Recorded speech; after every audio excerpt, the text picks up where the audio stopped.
It's the speech that's got the press gallery wondering, is he a potential future Prime Minister?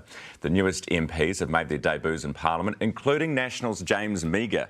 The Rangitata MP delivered a powerful maiden speech, taking aim at the opposition's position on Māoridom, a day after Te Pāti Māori's Day of Action.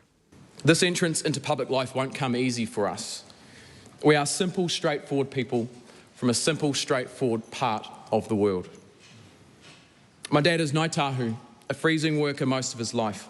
Until yesterday, he had never stepped foot in the North Island. Part Māori boy raised in a state house by a single parent on the benefit. Members opposite do not own Māori.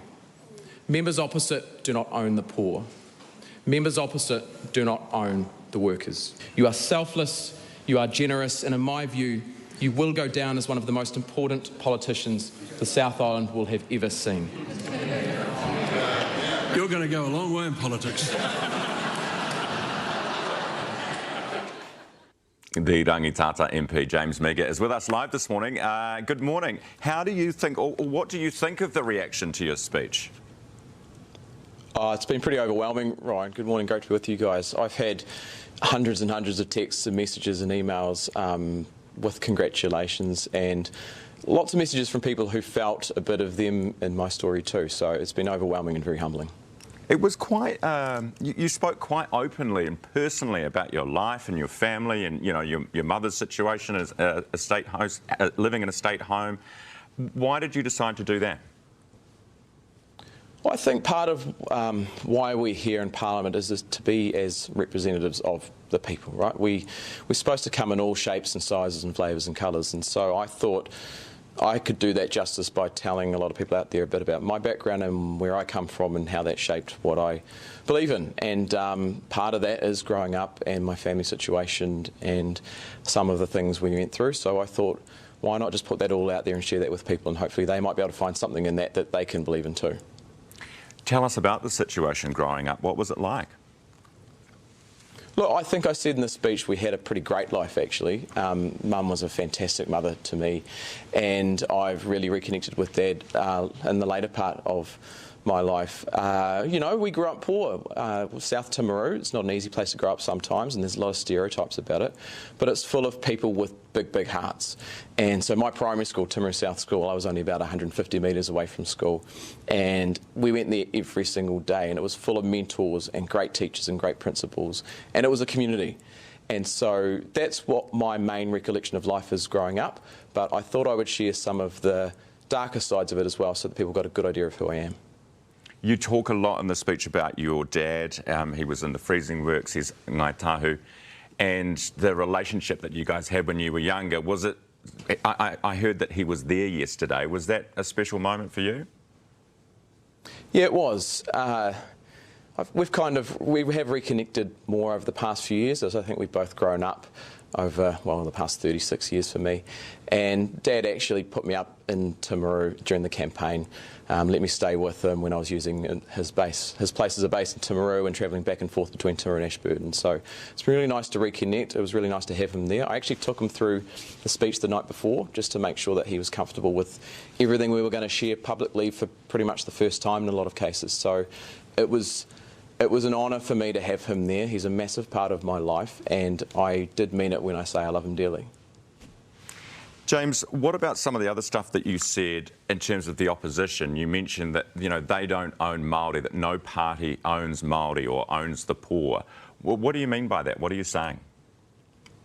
Well, there's this stereotype out there that, you know, people give this to me all the time. Well, you grow up, you're part Māori, you lived in a state house, your mum's on the benefit. Why aren't you a Labour Party voter?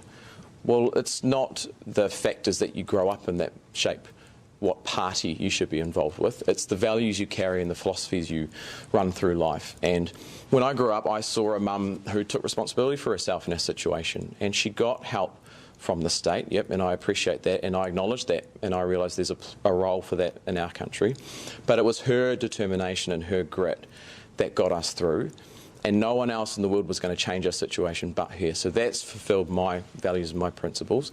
And I just think that out there's a stereotype that, you know, if you don't think a certain way, if you don't agree with a certain worldview, which is the Māori worldview, then you don't belong in it. And I just disagree with that. We're all individuals, we're all family units, we all have our own thoughts and feelings and views on things, and we should be able to share them in a way where we feel comfortable.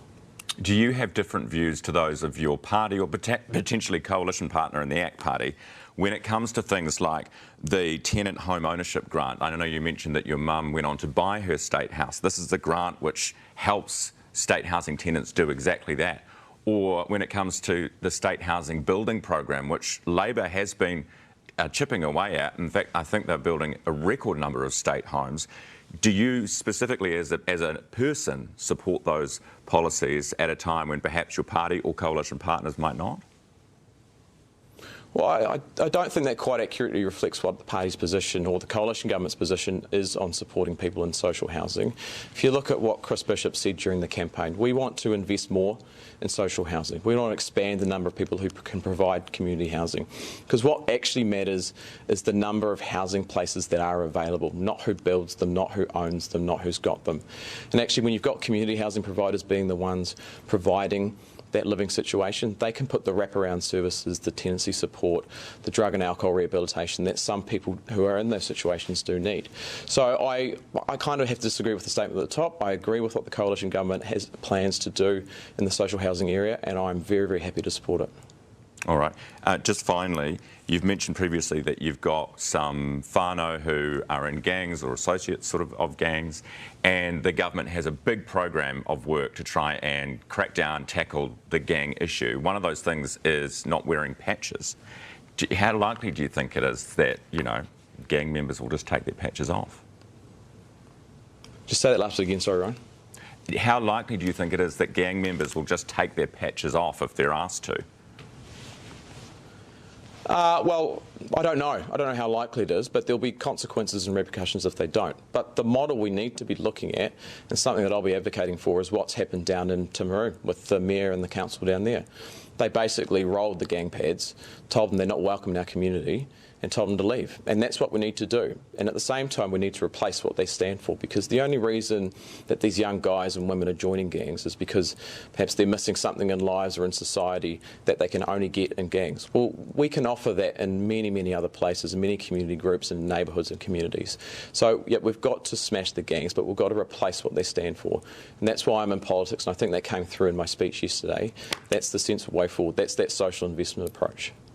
James, a few people talking about whether you might be a future leader of the party, future Prime Minister. Do you have any ambitions? No, I'm very happy with the job that I've had for the past 2 days. I love being the MP for Rangitata. I love my hometown. I would love to be a minister one day if I got the opportunity. I think that's the way you make a big difference in this world. But I'm perfectly happy doing my job, and I'm just really thrilled to be here.